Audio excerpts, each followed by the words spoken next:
Muy bien, pues bienvenidos a todos ustedes. Soy Miguel Ángel Pérez Álvarez, soy el director del área de educación, bienestar e innovación de la Universidad Hebraica. Y esta tarde es para mí un verdadero placer presentarles a la maestra Fabiola Ochoa, que es docente de la maestría en dirección y liderazgo de las organizaciones de la Universidad Hebraica. La maestra Fabiola Ochoa se desempeña como estratega de diseño e innovación para IBM en Guadalajara, es líder del capítulo de Design Thinking para IBM México y es consultora internacional a nivel interno y externo. Fabiola, muy bienvenida a nuestra universidad y a este seminario, cuyo formato será el siguiente. Durante los próximos 45 minutos, la maestra Fabiola Ochoa presentará algunas ideas relativas al Design Thinking y en los últimos 15 minutos ella contestará a través de nuestro chat habilitado en esta sesión de Zoom a las preguntas que ustedes le quieran formular. Consideren ustedes que a las 19 horas en punto esta sesión terminará por cuestiones de horario de la propia universidad y de nuestras actividades académicas. Pues Fabiola, bienvenida y adelante. Gracias, muchas gracias. Me da mucho gusto estar aquí. Voy a compartir mi pantalla en un momentito para que podamos estar viendo lo mismo. Listo. Muy bien. Les pediré que si se llega a cortar por alguna razón mi voz o algo así, me lo puedan indicar en el chat. Lo voy a estar viendo en todo momento. También si tienen dudas, pueden irlas poniendo ahí, ya sea que en la marcha o bien al final podamos resolverlas. Me da mucho gusto poder orientarles. Muy bien, pues esta plática, de hecho doy muchas pláticas relacionadas con Design Thinking. Esta es bastante fresca porque la acabo casi de hacer y tiene que ver con mucho de lo que he aprendido también últimamente. Empezando por la idea de que no por tener una gran idea, que pienses tú que tienes una gran idea, ya sea suficiente para poder tener éxito o que sea innovadora. Entonces, les iré poniendo más en contexto a lo largo de esta charla. No sé si conozcan o se les haga familiar estas dos imágenes. La de la izquierda, seguramente alguna vez la vieron. Si, aquí en México sí que lo he visto, en algunos lugares es más como turísticos, pero en Estados Unidos hay bastantes, en San Francisco en especial, hay algunas personas que lo usaron. Es el Segway, se llama. Creo que se lanzó en 2001, si mal no recuerdo. Y el de al lado es un perrito robot, también relativamente nuevo, hace quizás unos, no sé, 6, 8 años. ¿Y por qué pongo estas imágenes? Porque los y las creadoras de estos productos en su momento pensaron que eran ideas súper innovadoras y por ende iba a ser ideas que iban a tener un exitazo en el mercado. Y sorpresivamente no lo fueron. El Segway terminó siendo un artículo bastante costoso y al final no logró encontrar el nicho de mercado que debía. Era también muy pesado, era poco práctico y entonces muchas personas, la mayoría prefirió quedarse con, con los patines del diablo, normales o eléctricos incluso, o hasta las bicicletas, ¿no? Entonces, bueno, es un caso curioso donde no necesariamente la innovación en este caso cubrió una necesidad humana, una necesidad de usuario. Y el perrito al lado, pues igual, no tengo mucho contexto, pero lo que hay atrás de esto es que pensaron que teniendo un perrito robot iban a poder cubrir la necesidad de compañía para algunas personas y que no querían lidiar con lo que podría pensarse que trae el tener una mascota en casa. Entonces, al final no hubo las ventas que se esperaron. Al final no era la experiencia que ellos buscaban. Entonces, de nuevo, ¿no? Otro ejemplo de quizás no voltear a ver qué era eso exactamente que las personas estaban realmente buscando, ¿sí? Entonces, con esto, pues, los dejo de introducción, me presento. Ya Miguel hizo una maravillosa presentación, muchas gracias. Yo estoy acá en Guadalajara y un poquito sobre mí. Yo estoy en Guadalajara, pero yo nací, bueno, nací en Ciudad de México, de hecho.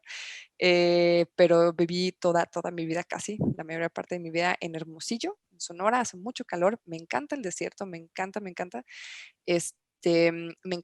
ir a los mercados, me hace una experiencia muy padre. Conocer así las frutas nuevas, exóticas, olerlas, tentar así es algo muy que disfruto bastante.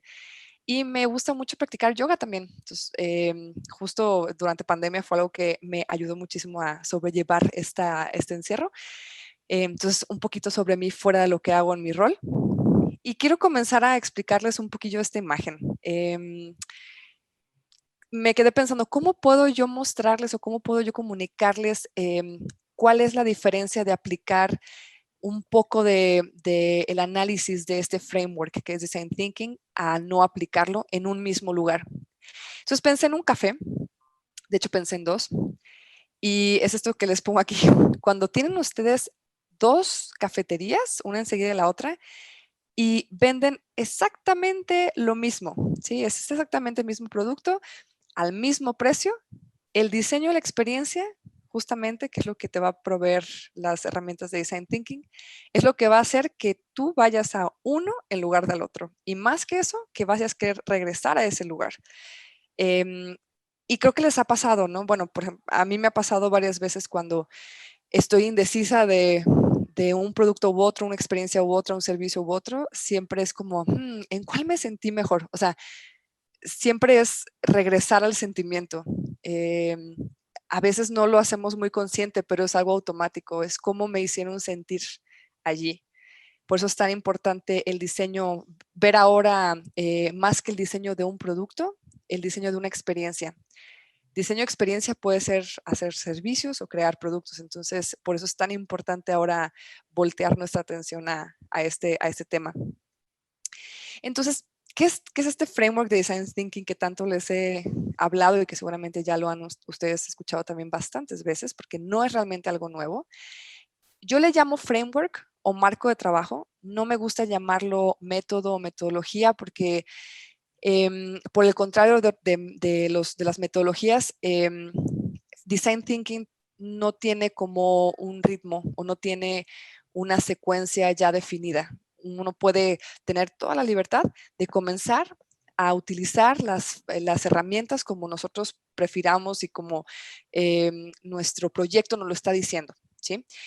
No es como que, no, ups, se me pasó la segunda fase, bueno, el paso 2, entonces ya no voy a poder continuar o tengo que regresar al 1, como normalmente sucede en algunas metodologías. En este marco de trabajo, uno debe tener la sensibilidad de decir, a ver, ¿qué es lo que necesito ahorita? Creo que necesito conocer más a mi usuario. Entonces, eso significa que debo de regresar a la fase de la empatía, de la observación. Y así poco a poco irnos moviendo. Vamos a estar iterando constantemente. Lo conforman, si ustedes lo buscan en internet, a Design Thinking van a encontrar diagramas muy similares a este. Lo conforman estas fases que ustedes ven aquí abajito. Son muy sencillas y en esta hora les voy a tratar de explicar cuál es la esencia de cada una. Empezamos con la fase de la empatía, que así como lo dice su nombre, es empatizar con nuestro usuario, es decir, empezar preguntándonos por, yo veo un problema quizás o una oportunidad, entonces, ¿quiénes son esas personas que están sufriendo de esto atrás de esta situación? Entonces, cuando podemos identificar quiénes son esos seres humanos, porque recuerdo alguna vez me dijeron, más que usuario, pues llámales humanos, ¿no? Let's call people people, decía Don Norman, un gurú de diseño. Entonces, ¿quiénes son ellos y ellas que están atrás de esta experiencia y que le están sufriendo? Ellas y ellos son nuestros usuarios. Cuando logremos empatizar con estas personas, ¿sí? Cuando logremos conocerlas muy bien, entonces vamos a lograr ser capaces de definir cuál es su necesidad real. No su dolor, sino todavía más al fondo, o sea, cuál es su necesidad real, qué es lo que están tratando de lograr. En inglés le llaman, y les los recomiendo, también hay mucha literatura respecto a esto, se llama ¿cuál es el job to be done? Le dicen. Entonces, ¿qué es eso que estas personas quieren alcanzar? ¿Sabes? Cuando logramos definir eso, ya estamos del otro lado. Y ahí podemos ahora sí pasar tiempo con nuestros equipos, que en general les recomiendo mucho que sean multidisciplinarios, para ponerse ya a idear entre todas y todos los que conformamos el equipo las diversas y maravillosas formas que podemos nosotros cubrir esa necesidad, cómo podemos abordarla. Y en esta fase de ideación es cuando a veces nos sentimos bloqueadas y bloqueados, y bueno, hay técnicas también muy, muy padres que si se unen a las otras sesiones que va a haber en junio, ahí voy a poder explicarlas más a detalle. Pero al final, pues bueno, todas las ideas son válidas, no todas van a ser las mejores para esa necesidad, va a haber que priorizar. Entonces, solamente algunas van a pasar a la fase de prototipado. ¿Y a qué me refiero con prototipado? No me refiero a como una, bueno, yo cuando estaba pequeña me acuerdo que prototipar para mí, la palabra significaba los arquitectos, ¿no? Y las arquitectas que tenían que construir este enorme prototipo y era casi como una obra de arte. Yo los veía y decía, uff, o sea, la han de haber gastado tantísimo tiempo. En realidad, prototipado en Design Thinking es algo rapidísimo. Puede ser incluso con papel y un lápiz y hacer un sketch de esta idea que tienes aquí en tu cabeza, que estás tratando de materializarla. O sea, poder articularla de una forma más visual para que esas personas que son tus usuarias o usuarios puedan entenderte, puedan entender esta idea abstracta que traes en la mente. Y no solo eso, sino que pruebas, o sea, que te den retroalimentación. Entre más rápido hagamos todo esto, más fácil será alcanzar esa experiencia ideal y disminuir el riesgo de fracaso en un proyecto. Entonces, esto es a grandes rasgos. Y les digo, este framework ha existido, este marco de trabajo ha existido por más de 40, 50 años, solo que antes no existía como tal, era más bien le llaman design thinking porque es la forma en que los diseñadores y las diseñadoras trabajan. Es la forma en que ellos y ellas ven el mundo y ven una situación y la desmenuzan, la desglosan y comienzan a abordarla de manera creativa. Personas como yo, que soy ingeniera industrial de carrera, yo no soy diseñadora tal cual, oficialmente. Nos apoyamos de este framework para poder tener este pensamiento mucho más, no solamente creativo, sino mucho más organizado y estructurado para poder crear soluciones que estén orientadas a los seres humanos. Entonces, cualquiera puede ser un design thinker, ¿no? Es como nos llamamos en la comunidad. Y ahora, ¿cuáles son los principios que caracterizan a este framework? Son 3. El primero es el que ven ustedes en la izquierda, es centrado completamente en el usuario o la usuaria, como lo podrán imaginar. Eso es como, creo que es lo que más representa Design Thinking, que nuestro usuario y usuaria son como nuestra estrella del norte, ¿no? O sea, es quien nos guía. En cualquier momento de duda, hay que voltear a ver al usuario. ¿Sí? Va a tener la respuesta, no necesariamente articulándola, pero sí que nos va a dar a través de investigación, nosotras, sí que nos va a dar un poco de orientación. El otro principio que rige a Design Thinking es que es una dinámica muy co-creativa, ¿sí? Es decir, no estamos solitos el equipo creando para alguien, sino en el mejor de los casos, esa usuaria o ese usuario forma parte del equipo. ¿Sí? Entonces estamos iterando constantemente y rapidísimo con esa persona. Y el tercer principio es que es iterativo, es decir, que las fases que ustedes conocieron en la imagen anterior, uno está viajando a través de ellas todas las veces que sean necesarias. ¿Sí? Ahora, explicándoles un poquillo más a fondo sobre el primer principio, que es centrado en el usuario, quise, más que explicárselo para que no se aburrieran, quise presentarles un pequeño ejemplo que me pareció bastante adecuado. Y quiero que ustedes analicen esto que están viendo en la pantalla esta. Piensen en 2 clientes. Ambos nacieron en 1948, ambos se criaron en Gran Bretaña, ambos están casados y son exitosos y son ricos, ¿sí? Y son famosos, por cierto. Además, ambos tienen al menos 2 hijos, les gustan los perros y aman los Alpes. ¿Podrían imaginarse quiénes son estas 2 personas? Que suenan bastante similar. Podría leerlos si quieren en el chat. Aquí lo tengo abierto. Si pueden así tirar ideas, acuérdense que con la poca información que les di, creo que cualquiera podría ser una opción. pero si alguien tiene una idea, son un matrimonio. No, los dos son dos personas así independientes, son dos hombres, de hecho, y los dos son famosos, pero, o sea, entre ellos no hay una relación. ¿Pueden imaginarse? ¿Quién podría ser? Sé que es muy difícil. Reyes. ¡Ay! ¡Uy! María Gabriela. ¡Qué bien! Le atinaste a uno. Sí, uno de ellos es el príncipe Carlos. Y estás muy... Mando Tapia, estás muy, muy cercano porque creo que es un poco por ahí. Son ellos dos. Está un poco difícil, pero sí que le atinaron a uno. Entonces, a mí, por ejemplo, cuando leí esto, cuando leí esta descripción, a mí se me hizo sorprendente que hablaran de dos personas que para mí eran tan distintas, ¿correcto? La descripción era muy similar, o sea, tenían gustos quizás similares, datos demográficos bastante también en común, pero esa es la diferencia entre cuando uno habla de un segmento de mercado versus hablar de una persona o arquetipo, que es el término que usamos para un usuario en Design Thinking. Y es como dice ahí la imagen, es aun cuando las descripciones estadísticas son importantes, que fue lo que leímos en la diapositiva anterior, en realidad el entendimiento de los hábitos, o sea, profundidad, cultura y motivaciones de nuestros usuarios, al igual que sus puntos de dolor, sus necesidades, es crucial, ¿sí? Eso es Design Thinking, o sea, ese es un arquetipo de Design Thinking. Entonces, ellos dos no necesariamente serían el mismo usuario, ¿sí? Aparentan, pero en realidad probablemente no lo sean. Entonces, por eso es tan importante que nosotros como equipo hagamos investigación muy robusta con diversas técnicas que también después les puedo yo platicar en el siguiente curso, para poder conocer y poder definir quién es esa persona, quién es ese arquetipo de usuario que tenemos. Ahora, ¿a qué me refiero con co-creativo? Co-creativo, les estaba explicando hace unos momentos que significa cuando no estamos solitos y solitas nosotros en el equipo creando esta experiencia maravillosa para nuestros usuarios, sino que en el mejor de los casos, ella o él, esa persona, ese usuario, está trabajando en conjunto con nosotros. Por eso es co-crear. Co-creamos esa solución, esa experiencia ideal para ella o para él.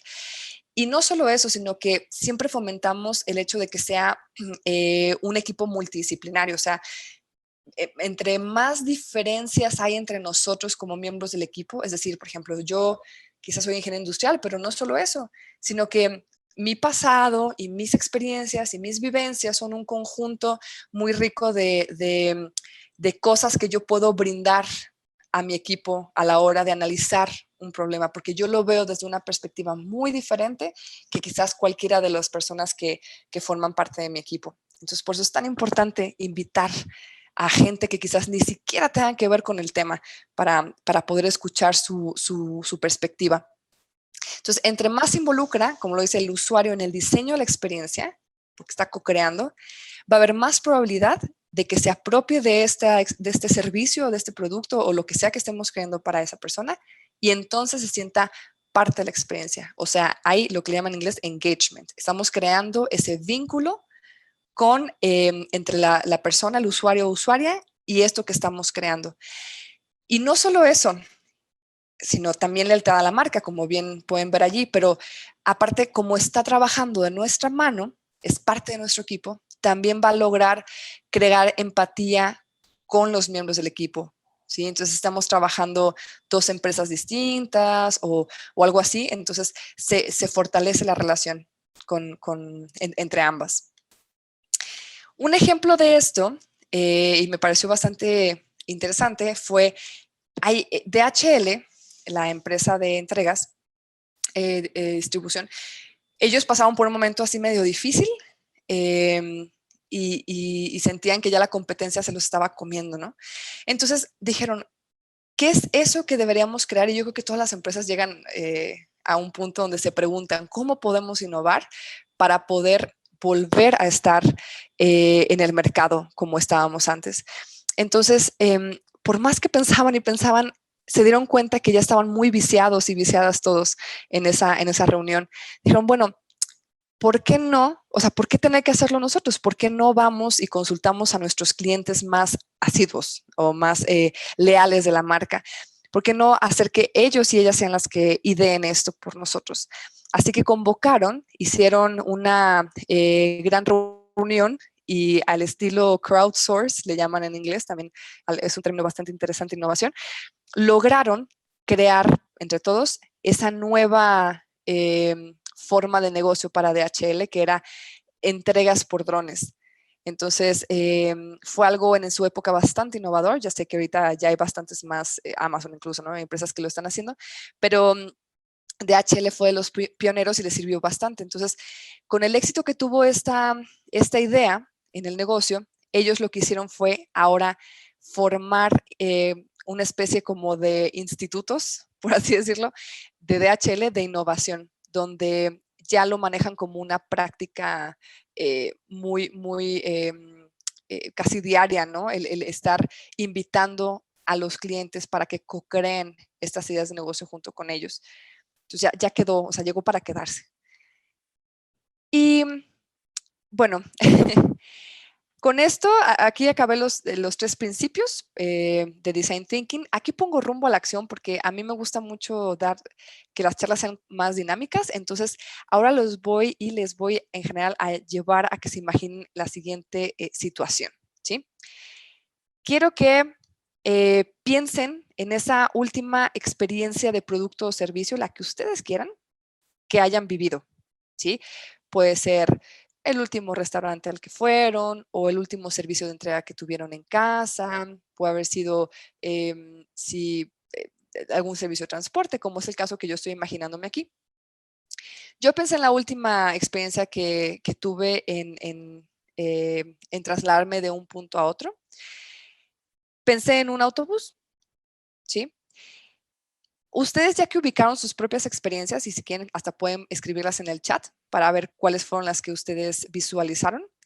Una vez que lo hagan, quiero que identifiquen qué tipo de usuarios existen en esa experiencia. O sea, si ustedes cierran sus ojos y observan quiénes podrían estar allí como usuarios aparte de ustedes, entonces, bueno, identifíquenlos, ¿no? Defínanlos. En mi caso, por ejemplo, cuando me imaginé esta última experiencia que yo tuve de transporte, yo pensé en muchos tipos de usuarios, muchos. En especial, recuerdo muy bien a personas gracias, ya veo que Sergio puso Rappi, Ana Gabriela puso un café, Alexei dice comprar en Amazon, totalmente. Muy bien. Sigan compartiéndonos cuáles son los que ustedes están visualizando. Un curso, Airbnb, perfecto. Ahora, ayúdenme a identificar a esos tipos de usuarios. En algunos casos pareciera que fuéramos nosotros nada más, ¿verdad? Pero podemos pensar que otras personas tienen acceso a este servicio. Pueden ser usuarios potenciales, o sea, usuarios que están constantemente también haciendo uso, por valga la redundancia, de este producto o esta experiencia. Muy bien. Yo pensé en las personas mayores porque recuerdo muy bien a una anciana que subió al autobús y entonces vi que su experiencia no era la mejor al subir al autobús. Tenía dificultades, por ejemplo, para caminar en el pasillito, agarrarse, poder también bajarse. Fue algo que observé. Ya que hayan identificado a estos usuarios, ¿sí? De estos momentos de servicio o de producto que ustedes están compartiéndome amablemente en el chat, quiero que me digan justo lo que yo les acabo de decir, ¿no? O sea, ¿pueden ustedes ubicar cómo está viviendo él o la usuaria que ustedes tienen en su mente esa experiencia de Airbnb, de Easy, de Rappi, del hospital, de la frutería, etcétera, actualmente? O sea, ¿pueden ustedes identificar si se pusieran así como que le llamamos, en inglés le llama beginner's mindset, porque es como si vieran más allá de solo observar una fotografía, si pudieran ver más allá qué es lo que podría estar comunicándoles esa usuaria o ese usuario en esa imagen que tienen en su mente del servicio? pueden identificar cómo lo está viviendo actualmente. En mi caso, yo identifiqué eso, ¿no? Que la mujer batallaba muchísimo para poder mantenerse de pie y luego poder sentarse y luego poder trasladarse hacia las escaleritas que iban de bajada cuando el camión paró. Eso es lo que yo identifiqué, ¿sí? Y que estaba muy cansada, que nadie fue para ayudarle, por ejemplo, si tenía dificultades para subir, etcétera. Entonces, pueden también, si quieren, compartir como algunas observaciones que ustedes pueden identificar de cómo esta usuaria o usuario están viviendo esa experiencia actualmente. Exacto. Muy bien. Ahí estoy leyéndolos. Muchas gracias. Exacto. En el metro, personas presionadas por el tiempo, es imposibilidad de cambiar el transporte porque tienen limitación económica. Correcto. Y entre esas personas, que pueden ser muchísimas, acuérdense del ejemplo que les puse del Príncipe Carlos y de Ozzy Osbourne, ¿no? ¿Quiénes son esos segmentos, o sea, ese arquetipo de persona? Porque en el metro pueden estar, por ejemplo, mujeres embarazadas, pueden estar estudiantes de corta edad o incluso estudiantes también de universidad, posgrado, etcétera.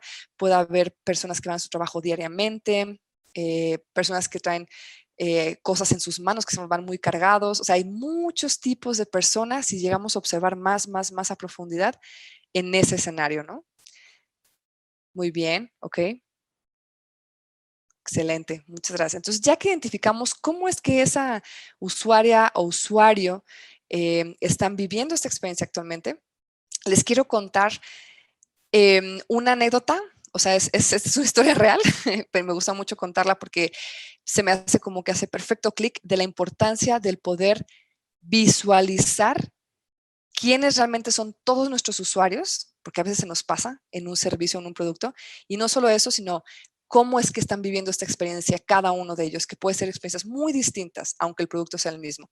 Ese es el caso de Doug Dietz. Me imagino, conocen la máquina de resonancia magnética, es la que vemos en la pantalla. Él es el jefe, digamos, el líder de los diseñadores industriales atrás de este proyecto. Lo hizo para General Electric y en su momento, pues bueno, logró la patente, etcétera, y estaba muy orgulloso porque estaba a punto de sacar la máquina de resonancia magnética, pero el siguiente nivel, ¿no? Era mucho más potente, traía más funcionalidades, etcétera. Y para hacerlo, invitaron a la prensa a hacer una demostración en vivo con un paciente en vivo en un hospital en Estados Unidos. Había personal médico, había científicos, había prensa, etcétera. Entonces, está Doug Dietz ahí muy orgulloso de su creación cuando le indican los médicos a la paciente que pasara. ¿Y cuál fue su sorpresa? Que su paciente era una niña y él jamás imaginó que iba a ser una niña. Entonces, ver la escena en la que la pobre niña estaba súper asustada, renuente a entrar a la sala, diciéndole a sus papás a ella, acuérdate que ya lo hablamos, dijimos que íbamos a ser fuertes y que íbamos a lograrlo y que te ibas a portar bien, ibas a entrar y te ibas a estar quietecita. Duke se quedó así como, ¿no? Le explotó así el cerebro. Dijo, ¿cómo es que no imaginé que también niños y niñas utilizan esta máquina que yo creé? Y obviamente la niña pasó una experiencia terrible, no quería quedarse quietecita, fue muy difícil para ella. Así que el equipo de Duke lo que hizo fue parar esto y retomó el proyecto y dijo, vamos a crear esta experiencia para los niños y niñas. Entonces empezó a investigar cómo es que los niños se involucran en su contexto, cuáles son esos tipos de interacciones que tienen, qué les llama la atención, qué es lo que sí disfrutan, ¿sí? Y long story short, en pocas palabras, lo que creó fue no solamente la máquina en sí, como ponerle colores y demás, sino creó una experiencia alrededor de esta situación. Es decir, los médicos y los enfermeros y las enfermeras eran entrenados, les daban un speech para que desde que la niña entraba a la sala pensara que era una aventura. Entonces quizás era como la capitana de un increíble submarino y tenía ella que entrar allí y entonces escuchaba en las bocinas toda esta descripción de cómo va viendo de repente proyectadas unas mantarrayas, entonces ella tiene que quedarse quietecita, quietecita, porque si se mueve las espanta. Al final, para no hacerles el cuento muy largo, los niños y las niñas les pedían a sus papás que regresaran. Entonces se volvió como una experiencia tan deleitosa contrario completamente a lo que habían vivido antes. Y bueno, Duke se llevó y su equipo se llevaron una gran lección. Entonces, por eso es tan importante que siempre tomemos en consideración quiénes son todos y todas esas personas que podrían estar usando, utilizando o pasando por una experiencia que nosotros hayamos creado con nuestro producto, nuestro servicio. Entonces, por esto, yo quería que reflexionáramos en estas situaciones que me estaban compartiendo hace un momento. ¿Qué puntos de dolor en esa experiencia que ustedes visualizaron se pudieran estar omitiendo y se pudieran mejorar? Y creo que hay muchísimos, ¿no? En realidad, si nos ponemos a desmenuzar la situación y poniéndonos unos lentes como de investigadoras e investigadores, como de niños incluso, porque los niños no dan nada por hecho, ¿verdad? Siempre preguntan por qué y todo. Exacto, por ejemplo, el proceso de vacunación para niños. Hay muchas situaciones que nosotros, si le buscamos un poquito y nos ponemos en pausa a reflexionar y a observar más allá, podemos encontrar oportunidades increíbles para crear mejores experiencias, ¿sí? Ahora, cuando ya hayamos identificado esa oportunidad, ¿sí? Cuando ya hemos definido cuál es esa necesidad atrás de esa situación para un usuario o para una usuaria, llega el momento de la ideación. ¿Se acuerdan que les comentaba? Entonces, ese momento de ideación es el que más disfruto de todos. Bueno, yo en lo personal, es muy divertido poder hacer una sesión de ideación en equipo. Si toman el curso, ahí les voy a platicar algunas como acuerdos en común para que una ideación en equipo pueda funcionar de la mejor manera. Pero sí les quiero comentar algo que a mí me gusta mucho. Hay momentos en los que quizás una persona o un equipo, cuando esté ideando, llega a bloquearse. Entonces ya las ideas ya no fluyen. Es súper normal. De hecho, hay una curva de ideación con el tiempo, contra el tiempo. Es muy interesante de ver. Y lo que yo normalmente les sugiero, entre muchas otras técnicas, esta es mi favorita, bueno, una de mis favoritas en realidad, que le llaman cross-pollination, ¿sí? Como polinización cruzada, no sé cómo decirlo, pero es justo como hacen las abejas, ¿no? Es crear algo nuevo y mejor a través de la juxtaposición de inesperada de ideas o conceptos que aparentemente no estuvieran relacionados. Eso lo dice Tom Kelly en uno de sus libros, se llama 10 Faces of Innovation, muy bueno, muy recomendado por mí, a quienes quieran leer un poquito más a fondo de esto. Y es eso, ¿no? Dos conceptos que normalmente no imaginarías que pudieran estar relacionados, de repente empiezas a jugar con ellos y de repente ¡pac! Embona. Y en lugar de ser 1 más 1 igual a 2, resulta que es 1 más 1 igual a 3. Y eso es lo interesante, y eso es lo rico y lo bonito de todo esto de la innovación. Hay un ejemplo muy bueno, que es lo de la imagen ahí medio pixelada, es ahí pido una disculpa, que representa esto que les estoy diciendo. Resulta que en un hospital en Estados Unidos, el área de emergencias, estaba sufriendo muchísimo porque los pacientes pasaban demasiado tiempo en la sala de espera. Y es una sala de emergencias, ¿no? Bueno, claro, aquí en México creo que podemos empatizar con la situación.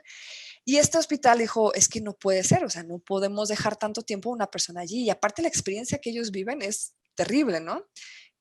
Así que dijeron, a ver, ¿cómo podemos como equipo de esta área de emergencias, cómo podemos eficientar el proceso de modo que las personas, nuestros pacientes, no sufran? Y por más que idearon, les digo, llegaron a un punto de bloqueo y alguien dijo, oigan, ¿y si nos basamos en alguna otra industria o algún otro equipo, aunque no sea del personal médico, que haga esto y lo haga muy bien? Obviamente pensaron en la Fórmula 1 y en este caso fue específicamente el equipo de Ferrari que se ofreció a hacer como una como working session con ellos.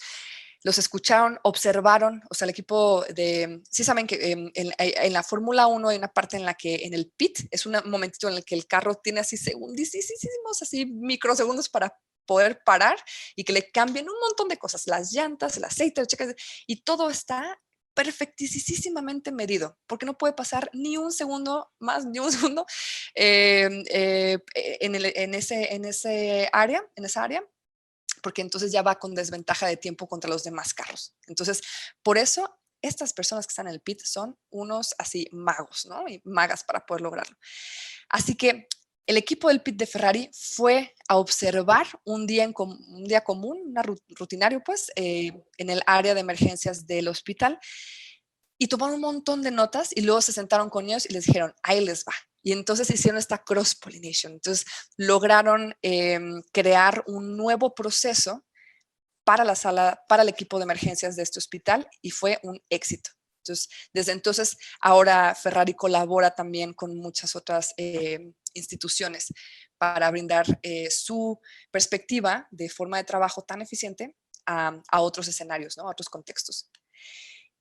Entonces, mi consejo aquí es, para poder ir poco a poco cerrando, porque estoy muy intrigada de cuáles podrían ser sus inquietudes y preguntas, es Design Thinking es una forma, más allá que una metodología, es una forma de trabajo, y más allá que una forma de trabajo, es una forma de observar el mundo, yo creo.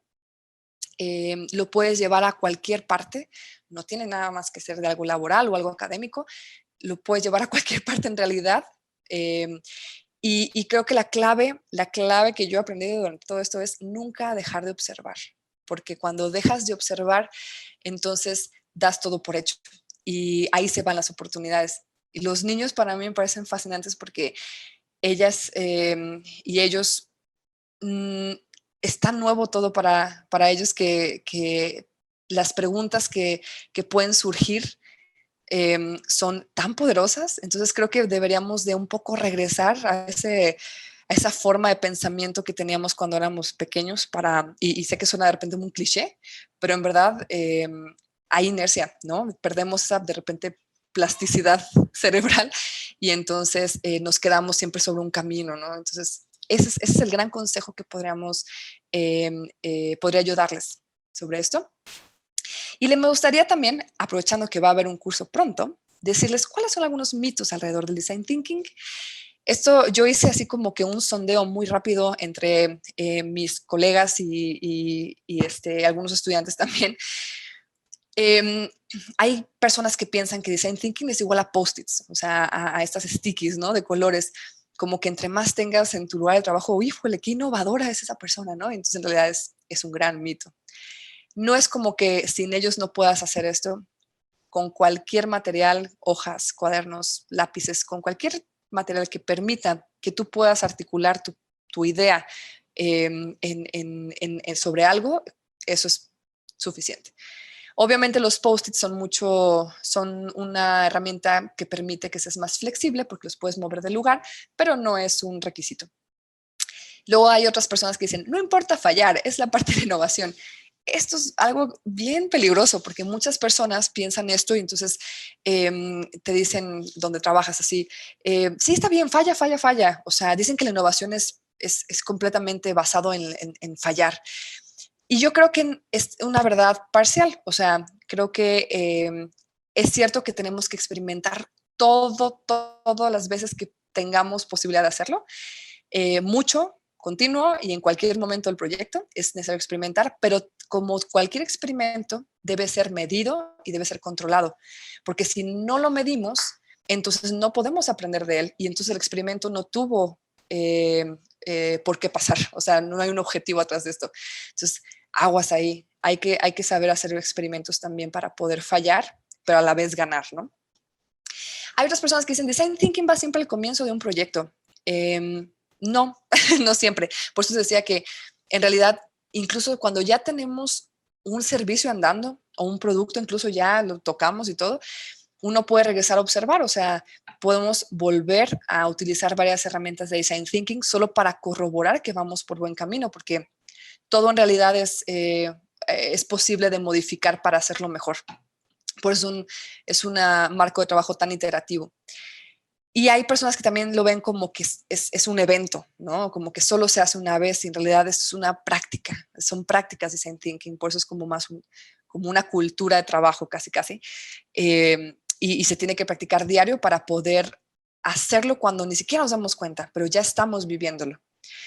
Y hay personas que piensan que design thinking es un workshop. Incluso, por ejemplo, yo he trabajado en muchas ocasiones con personas que me dicen, Fabi, ¿podemos hacer un design thinking? O sea, ya lo manejan hasta como sustantivo, ¿no? Y y les digo, bueno, es que no es que sea un taller, ¿no? Y ya se acaba y ya listo, ya check, ya eres innovador y tu idea va a ser un éxito. Es, como les digo, práctica diaria. Va a estar ahí metidillo como el agua que fluye dentro de todo tu proyecto durante todas las veces que sean necesarias.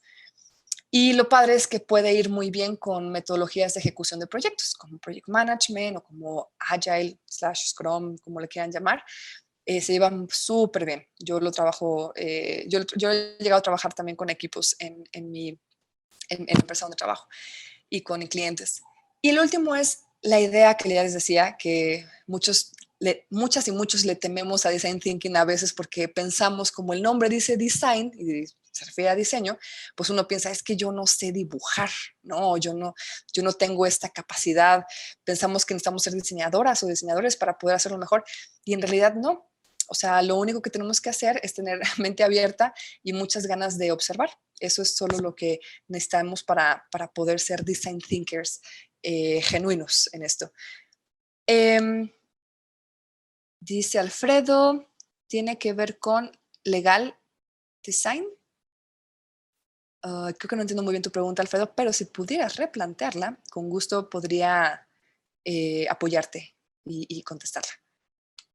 Y bueno, solo para que sepan, como yo trabajo en IBM tenemos una manera muy particular en la que adaptamos el framework mejor conocido ya desde muchos años, lo adaptamos a uno que cubría las necesidades de la empresa, porque es una empresa muy, muy, muy grande, IBM, como bien sabrán, y creamos este framework muy propio que se llama Enterprise Design Thinking. Está diseñado para poder cubrir necesidades de empresas como la nuestra o instituciones o comunidades, etcétera, tan grandes, con equipos multidisciplinarios, etcétera. Y tenemos también nuestros propios pues, principios, muy, muy, muy de la mano con los que ya les comenté. Nuestro modelo también de trabajo, le llamamos el loop, el famoso loop, y las keys o claves, que es lo que nos diferencian del resto de los frameworks. Y yo utilizo mucho de las herramientas que da IBM porque son abiertas, entonces aprovecho para también poder dejar más claros algunos conceptos, etcétera. Y esta es la página web que si tienen chance algún día y tienen intriga o curiosidad, les invito a que naveguen por ella. La pueden encontrar si en Google ponen Enterprise Design Thinking, Enter, primer link ese va a ser. Y hay bastante material muy interesante que pueden ustedes encontrar allí. Y con esto, bueno, me quería despedir con, obviamente, preguntas, que creo que estamos súper a tiempo, pero también quisiera que me ayudaran si tuvieran oportunidad. No sé cuántos y cuántas de ustedes han utilizado ya la herramienta de Menti, que es como una, ni siquiera sé cómo definirlo, pero es una encuesta de alguna manera que cuando tú pones este código, entras a www.menti.com, les va a pedir un código, pueden ingresar este que están viendo en la pantalla, 41596638, y les va a aparecer esta pantalla que van a ver, que es una pregunta y luego todo blanco, y es en una palabra, ustedes platíquenme, compártanme cómo les pareció esta sesión. Está padre porque es una gráfica en vivo, donde vamos viendo como todas las palabras interactuar así de todas las personas que estén dentro ya. Tienen creo que oportunidad de poner 3 palabras si quisieran. Y pues bueno, a mí me ayuda mucho, ¿verdad? Porque es como retroalimentación de la experiencia y me encantaría poder mejorarla en este caso. Sí, claro, con gusto. Este es el código. All right. Y pues bueno, creo que este es el mejor momento para no solo agradecerles, sino también abrir a preguntas, si tienen alguna inquietud que quieran compartirme o incluso algún comentario. No sé cuántos y cuántas de ustedes hayan ya aplicado algo de esto en sus propios proyectos. Me encantaría escuchar, bueno, leerlos en este caso. Entonces, bueno, soy toda ojos en el chat.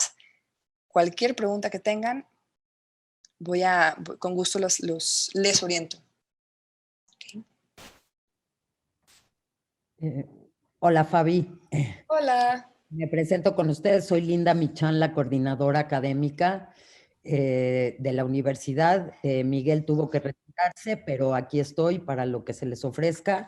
Y ya pueden si alguien gusta levantar la mano, puede ya dar su micrófono.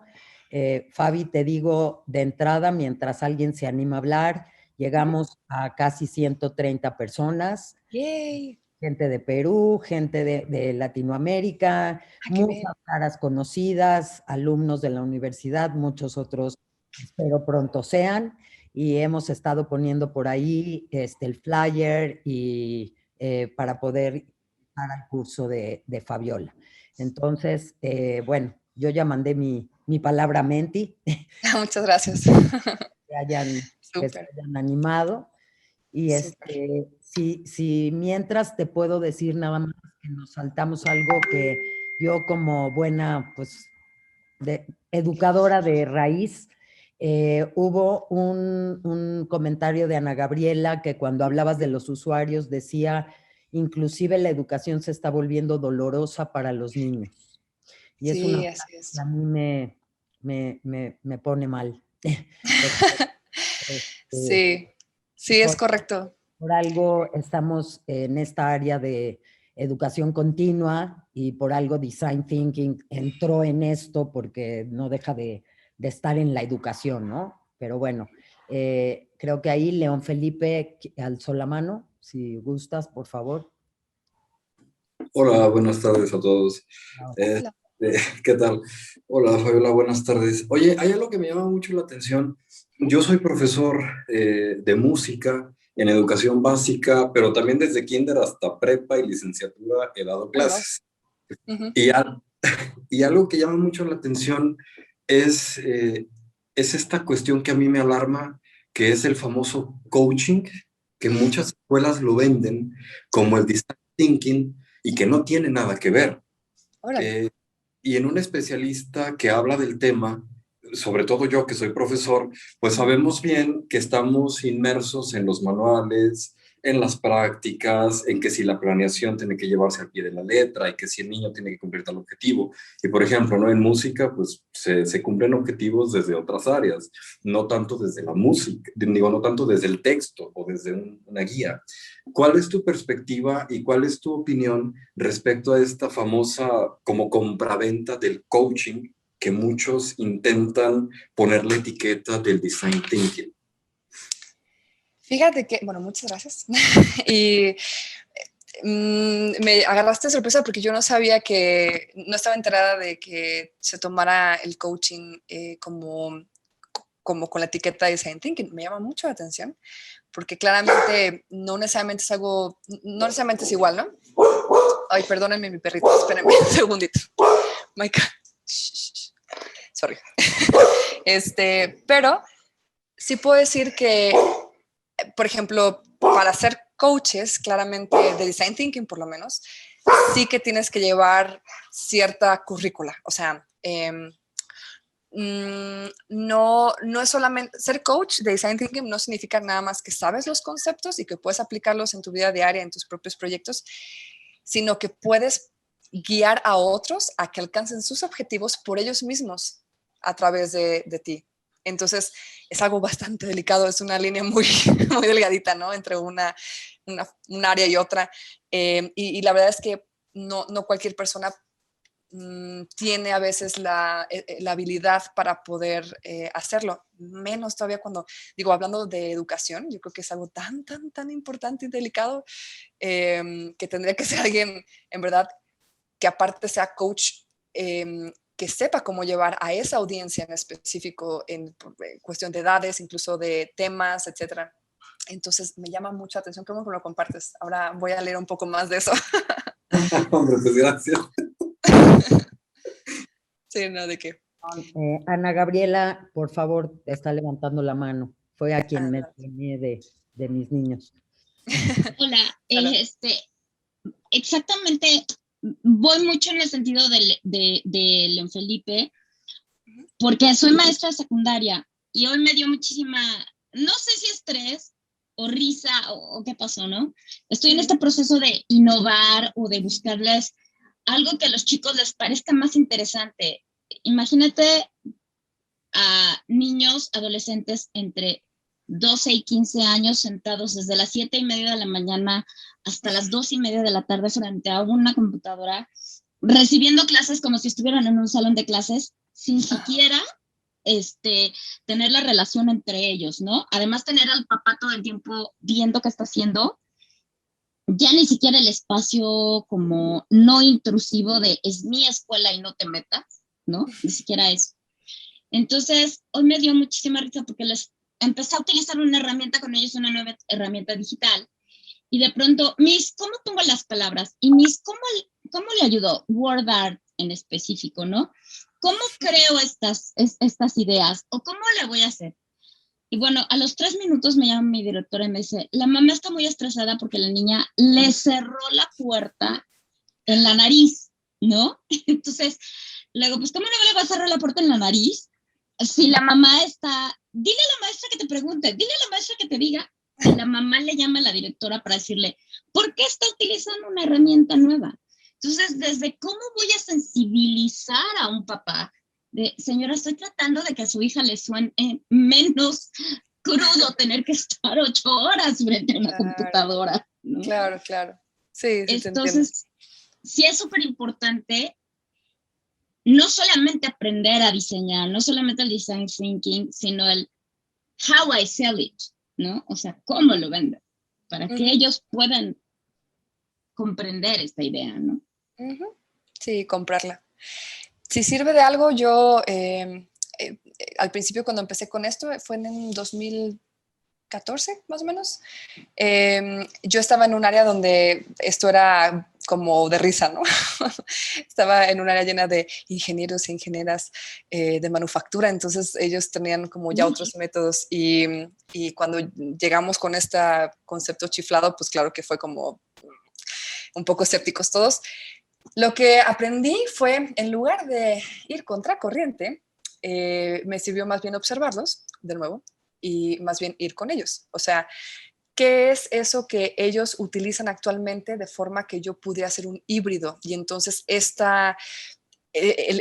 entrar con Design Thinking fuera mucho más amigable, que casi que ni se dieran cuenta que lo estuvieran usando. O sea, a veces nombrarlas, a veces decir solamente Design Thinking ya los asustaba. Entonces dejé de nombrarlo y empezamos a hacer, cuando menos esperaban, algunas, muy bien, nombraban algunas ideas y ahí estábamos ideando, ¿no? Y yo como que no quería la cosa, les ponía como ciertas reglitas así para que no bloquearan las ideas de los demás. Al final estábamos viviendo las prácticas sin que ellos supieran. A veces el nombre es el que asusta mucho y me sirvió, ¿no? Si ellos utilizaban herramientas como, no sé, Kaizen y cosas así que son muy de ingeniería industrial y ingenieros de manufactura, dije, bueno, ¿cómo puedo yo hacer esto? Un híbrido y entonces que vayan de la mano y que ellos lo adopten porque ya están familiarizados y familiarizadas con esto, más que sea algo doloroso. No es que te dé la respuesta, lo sé, pero me diste una idea. Por allí. Sí, pero me diste una idea, claro. Correcto. Gracias. No, ¿de qué? Gracias a ustedes. No sé, Linda, si tenemos tiempo para alguna más. Alfredo con la mano levantada, pero ya no lo veo, ni Alfredo ni la mano. Si estás por ahí, Alfredo, y querías hablar, no te encuentro. Ahí está, levanto. ¿Sí me escuchó? Ya, sí. Ya, por favor. ¿Qué tal? Buenas tardes. Oye, excelente charla. Soy abogado y te preguntaba hace unos minutos por el chat Sí. ¿qué es el legal design o legal design thinking? ¿Qué tiene que ver con design thinking? Es que ignoro cuáles son las dos. Ahorita que está muy de moda la innovación, me di a la tarea de buscar qué es lo más nuevo e innovador en el área de abogado, ¿no? Órale, qué suave. La verdad, yo no había escuchado, Alfredo, gracias, no había escuchado hablar de legal design thinking o legal design. Estoy ahora también bastante intrigada, voy a empezar a investigar. Está muy de moda, ¿eh? Está muy de moda. ¿Sí? Digamos que los abogados más innovadores es lo que lo están llevando a cabo, vaya. Interesting. Pues voy a investigarle. La verdad es que ahorita, si nos ponemos a buscar desde que surgió Design Thinking y que hubo un auge así tremendo, ya lo utilizan como apellido de muchas otras cosas. Está Systems Design Thinking, está Service Design Thinking, hay un montón ya que me imagino, bueno, los que yo conozco han tomado la esencia del framework y entonces lo adaptan a lo que ya de por sí era este concepto, ¿no? El service o el systems o lo que ustedes quieran. Entonces, me parece como que podría ir por allí, pero si lo lees, ahí luego me platicas también qué es lo que tú ves, pros, contras, qué es algo nuevo. Sería muy interesante. Vale, gracias. A ti, Alfredo. ¿Alguien más que tenga alguna duda, que tenga algún comentario? Hola, buenas tardes. Hola. Silvia. ¿Qué tal? Un gusto. Gracias, sí, un gusto por esta experiencia. Y quería preguntar, por favor, el tema del hospital me lleva a preguntar también respecto a Latinoamérica, si hay experiencias de innovación en el tema de la burocracia en instituciones estatales, si hay ese tipo de experiencia de mejora, porque el trabajo dentro de las instituciones del Estado a veces es un poco lento y difícil debido a muchas condicionantes, ¿no? Gracias. Muy amable. Correcto. Gracias, Silvia. Fíjate que por fortuna, sí ha habido, no, a mi parecer, no como debería, en la cantidad y la forma en que debería hacerlo, pero unas de los, creo que ejemplos que van un poco a la delantera en eso en Latinoamérica, según lo que yo he leído, y puedo estar mal, pero según lo que yo he leído, es Colombia. Colombia tiene muchos ejemplos de cómo lo han implementado, no tal cual todo, sino ciertas prácticas y ciertas herramientas, y les ha ido súper bien. Han sido como parteaguas de muchas cosas para países como México y para otros países en Latinoamérica. Y si te interesa el tema, sí que te puedo recomendar que investigues sobre el diseño sistémico y la economía comportamental. Es algo súper interesante que está metidísimo en la política y en la, ay, se me fue el nombre, bueno, la administración pública en general. Es un tema que los países ahorita de primer mundo, llevando la delantera a Gran Bretaña, lo están practicando mucho.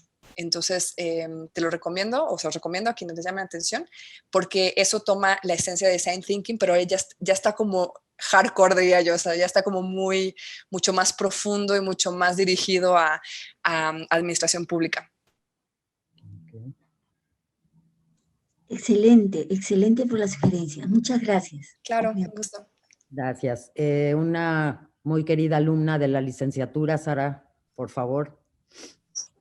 Gracias. Me pareció muy interesante la práctica, pero me gustaría saber cómo poderlo llevar a la práctica en los alumnos. O sea, siempre se les pide al alumno que observe, que analice, pero como que del analizar y del observar, pues ya como que ya lo tienen medio dominado. Pero cuando le dices crea o transforma, es como que, pero ¿por dónde camino? ¿Habrá algún camino, algunos pasos a seguir en donde puedas guiar al alumno a, ya observaste, ya te diste cuenta que puedes cambiar, pero ahora piensa en la transformación, que es o sea, sin la transformación no logramos la meta. Claro, claro. Te voy a tratar de responder en un minuto, súper rápido, y si vas al curso vas a poder saber un poquito más de esto a detalle, pero en realidad la observación sigue siendo un dolor porque ellos asumen que observaron suficiente, pero no lo hacen todavía lo suficiente como para plantearse cuál es el reto a abordar. Si no se plantea un buen reto, entonces las ideas que surjan allí no van a ser transformadoras, como decimos. O sea, ahí la clave es cómo definir el prompt, que le llaman, el reto. Y eso solamente lo vas a saber si realmente hiciste una investigación exhaustiva acerca del contexto de tus usuarios.